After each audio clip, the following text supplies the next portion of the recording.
Hi everyone, good morning. It's Margaret Manning here. Welcome to Mornings with 60 and Me. Today is Friday, it's December the 30th. So end of the week, end of that middle week between Christmas and New Year.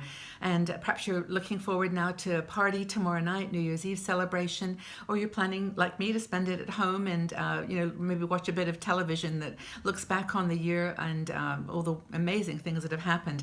I'm bracing myself with a green tea. That's my tea for today. And it's good for you for one thing, and I love the taste, but I do hope that you've enjoyed 2016. I do know it's probably been, for many people, a very challenging and troubling year. And perhaps there have been things that have happened that you didn't expect, or things that you did expect that you were concerned about. But this is a time of the year to, I think, look back and be grateful for things that we have. I mean, for me, just waking up in the morning and feeling good and healthy, and having having my family nearby, and of course all of you in the 60 and Me community. It makes a really big difference, and I'm just so thankful for all of you. So I want to just make sure I say that one more time, that I really do value all of you there, and hope that these morning shows give you something positive to start your day with, and just strengthens you on this journey. Being 60 plus is a challenge. It's a lot of fun, and I know there are people out there doing it. I'm so amazed at some of the comments that you've left over the last few days, things you've been getting up to, and it's fabulous. So anyway, a lot of people, women over the holiday, had a chance to spend time with grandchildren. Now, you may not be a grandma yourself, and that's okay. Perhaps you can enjoy this session to learn more about women who are grandmothers, and what it does to you, and how important it is in your life. If you chose, yourself to not have children, or your children don't have kids, then just enjoy it for the insight, hopefully, that will give you about being a grandma, being a grandparent, and lessons that they can teach us. I think that's super important. We have a blogger, Kay Arthur, who wrote a story about this, and it so resonates with my own experience. I just wanted to share it with you, and if you're a grandmother, see whether you've learned these things from your grandchildren. But first of all, she reflects on something so significant and important, and that is, if you're a parent, you spend all your energy when you're younger building your career and creating a safe environment for your children and your family, and you're always thinking about the stages that they're going through. You want to get them through happily, and with building character and being good people, just being kind, sort of wonderful people. And so you worry about their childhood, as their babies, and then as their adolescents, teenagers, and then as they venture out into the world on their own. I can remember some of the things that I used to worry about, just always had my eye on my boys and making sure they were okay, and planning the holidays, making sure that everything was just perfect. And I think you always worried about yourself, that you wanted to be there for them forever and protect them, and you're always worried about these things that could happen to you, these premature tragedies that could create a problem for them. I remember when I used to travel a lot when I worked, I used to write a letter to my kids, saying, basically, if you're reading this, something's happened to mom, and here's what I want. Here's my advice. Here's my words of wisdom for you, expecting that nothing would ever happen. But it just made me feel good that I was covering my bases with them, and making sure they never were going to feel fear or feel pain, or feel alone. Well, which is of course ridiculous, because they had to grow up and they had to learn, and so that's a lesson for mothers.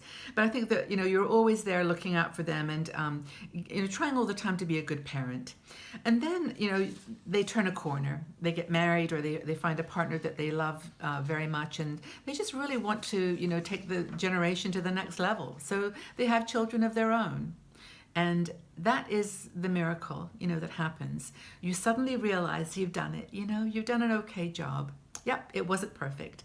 I know I didn't cook the best meals in the world. I know I wasn't always there. I know that there were things I forgot or didn't do so well. But that's, honestly, that my children understand this. And we have beautiful relationships now, because we've been honest with one another, and we have always communicated and just told each other how we feel. No secrets. And that has really been a powerful thing. But this becoming a grandparent, you suddenly are really in a way let free. You can actually let your children live their lives knowing that you did good and it's okay. You can now move on. But as they have children, you start to then relive the whole experience of your family.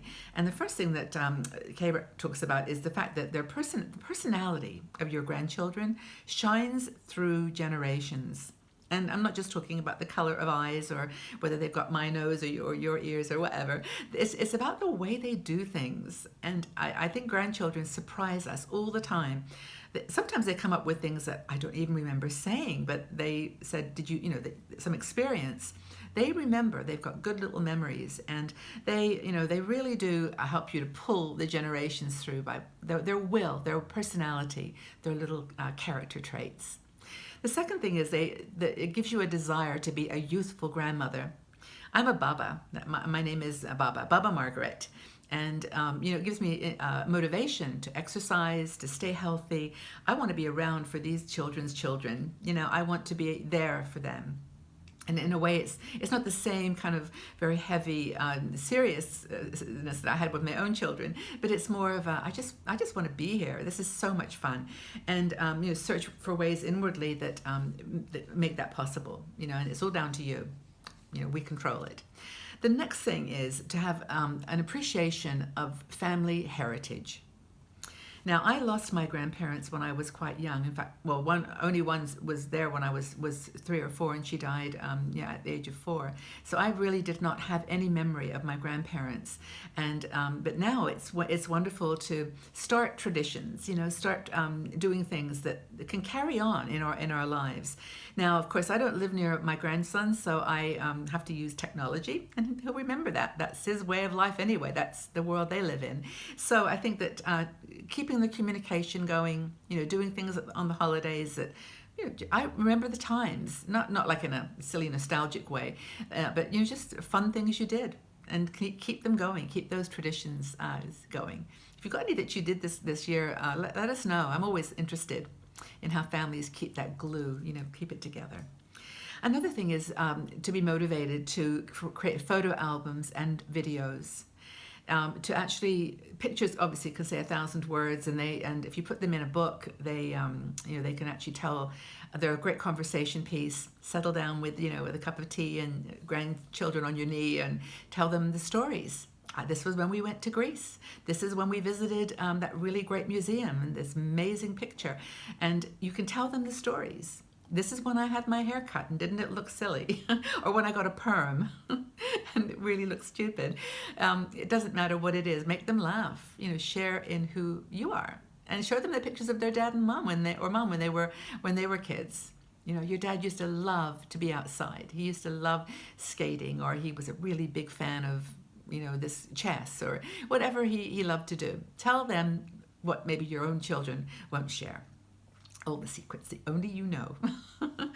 Now, another thing is grandchildren can bring blended families together. Now, we have a Russian family in our family. My son's wife is Russian, and they come to visit every New Year, and we're looking forward to the years where we'll celebrate their grandchildren with them.